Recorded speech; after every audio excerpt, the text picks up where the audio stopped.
به نام خدا سلام عرض می کنم خدمت دوستان عزیزم و مهندسین جوان. دوستان بارگذاری سازه رو بحث بارگذاری سازه رو پیش بردیم.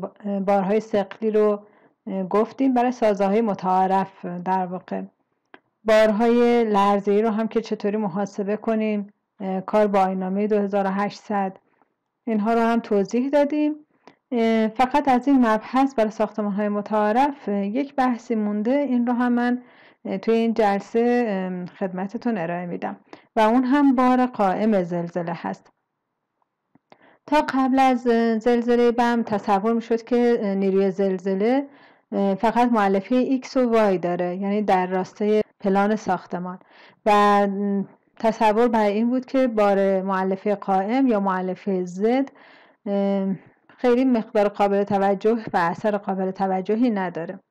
ولی در زلزله بم مشخص شد که نه، در واقع مؤلفه قائم این زلزله خیلی زیاد بوده و در واقع یک بار تقیی به ساختمان وارد میکرده و از اون موقع این بار قائم زلزله توی آیین‌نامه ها مورد توجه بیشتری قرار گرفت. آیین‌نامه 2800 در مورد بار قائم زلزله چی میگه؟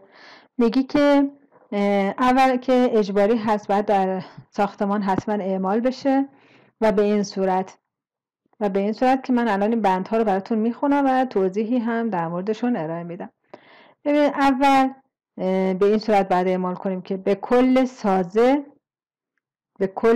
یعنی فرض میکنیم یه بار تقیه کل ساختمان رو داره بالا پایین میکنه، ولی برای ساختمان هایی که فقط در منطقه با خطر نسبی خیلی زیاد هستند، یعنی ساختمان هایی که توی منطقه با آ مساوی با 35 صدم هستند، برای اینها شما باید به کل سازه نیروی زلزله رو وارد کنید. دوم، ممکن شما یه تیری داشته باشید که دهنش بیشتر از 15 متره و به این هم باید نیروی زلزله رو اعمال کنید، همراه با ستونها و دیوارهای تکیه‌گاهیش. سوم، شما ممکنه تیری دارید که بار قائم متمرکز قابل توجهی در مقایسه با سایر بارهایی که این تیر تحمل میکنه بهش وارد بشه. مثلا فرض کنید شما نباید حالا این اتفاق بیفته، ولی حالا مثلا گاهی وقتا توی مثلا طبقه بام مخصوصا ممکنه، حالا موردی که من مثلا باهاش مواجه شدم، این ممکنه پیش بیاد که شما یه تیر دارین، حالا مجبورین اجباراً مثلا ستون خرپشته رو مجبور شدین بزنین روی این تیر، نتونستین مثلا ستون خرپشته رو روی مثلا ستونهای دیگه در واقع اجرا کنید، مجبور شدین که این ستون خرپشته بیاد روی یکی از این تیرها قرار بگیره. اینجا باید نگاه کنید ببینید بارهایی که این تیر داره تحمل میکنه چقدره. اگه باری که از این ستون خرپشته هم بار متمرکزی که وارد میشه به این تیر مثلا از 50% اون بارهایی که خود تیر داشته تحمل میکرده بیشتر باشه یا حدود 50%ش باشه، دیگه قابل توجه حساب محسوب میشه. در این صورت باید به این تیر هم در واقع بار قائم زلزله رو اعمال کنید که خود آیین‌نامه هم گفته در صورتی که بار متمرکز حداقل برابر با نصف مجموع بار وارده به تیر باشه، میگیم اون بار قابل توجهه. و یکی از مهمترین هاش هم که اثر میذاره در واقع روی طراحی های ما، بالکن ها و پیش آمدگی هایی که به صورت طره ساخته میشوند. شما ممکنه یه سری بالکن دارین یا ممکنه یه ویدی دارین وسط ساختمانتون، مثلا دوبلکس، حالا یه پله از اون وسط رد شده یه وید دارین، یا اطراف این وید خواستین حالا تو مدل سازیتون در بیارین، یا حالت طره هایی یا دال های طره مجبور شدین اونجا کار کنید. اینها هم در واقع بعد نیروی قائم زلزله رو بهش بدید.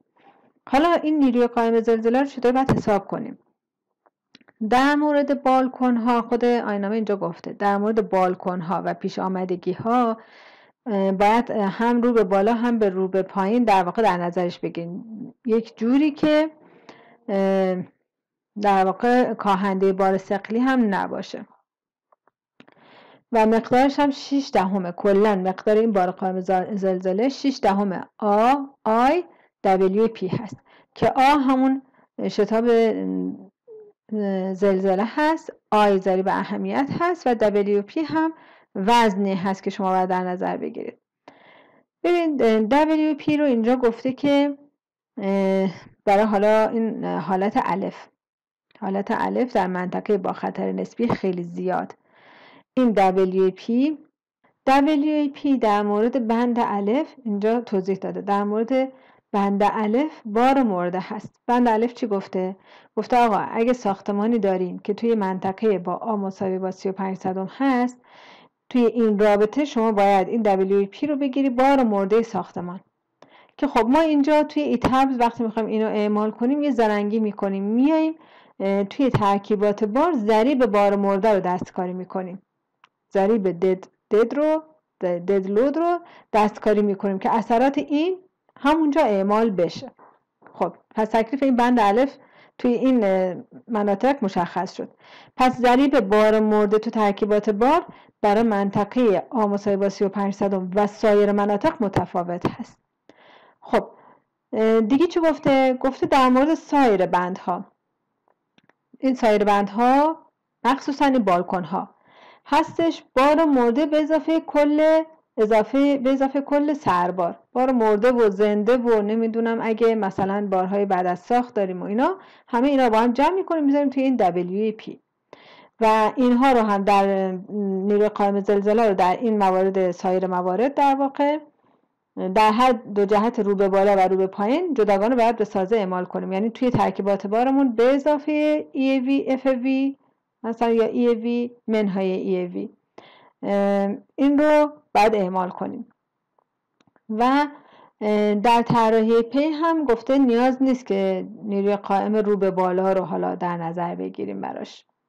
خب یک بندی هم اینجا آورده گفته نیروهای قائم و افقی زلزله، یعنی حالا EX و EY رو که یاد گرفتیم چطوری باید حساب کنیم، به اضافه این EV که نیروی قائم زلزله هست، اینها رو باید همزمان با بارهای مرده و زنده ترکیب کنیم و در طراحی اعضا به کار ببریم. حالا زلزله قائم وارد بر بالکن ها رو یک نکته من اینجا اینو بولد کردم براتون که اینو جدا بگم بهتون. تکلیف این در مناطق آ مساوی با 35 صدم، خب ما که یه دور به کل سازه بار زلزله رو قائم رو دادیم، اینجا اومدیم تو ترکیبات بارمون ضریب دد رو تغییر دادیم، خودش دیگه اعمال میکنه. فقط میمونه بالکن ها. برای بالکن ها 6/10 آی، من که اینجا آی رو فراموش کردم بذارم بچه ها، آی رو هم میذارم، 6/10 آی ضرب در WP که برای بالکن ها دد به اضافه لایف هست که دد رو یه دور اینجا حساب کردیم دیگه، همراه کل سازه اعمال شده، دیگه نیاز نیست اینجا دوباره حسابش کنیم، فقط همون بار زنده بالکن رو بذاریم کفایت میکنه. در سایر مناطق ما خب نیروی قائم زلزله به کل سازه که نداشتیم اجبارا. در سایر مناطق نیروی قائم زلزله وارد بر کل سازه که نداشتیم دیگه، اینجا اجباری نبود به کل سازه. پس برای بالکن ها این میشه 6/10 آی ضرب در مجموع بار مرده و زنده و سربار و هر چی که حالا داریم روی بالکنمون، جمع میکنیم هرچی بود اعمال میکنیم به قسمت هایی که حالت بالکن و طره دارن. خب پس این هم از بار قائم زلزله. خدا نگهدار.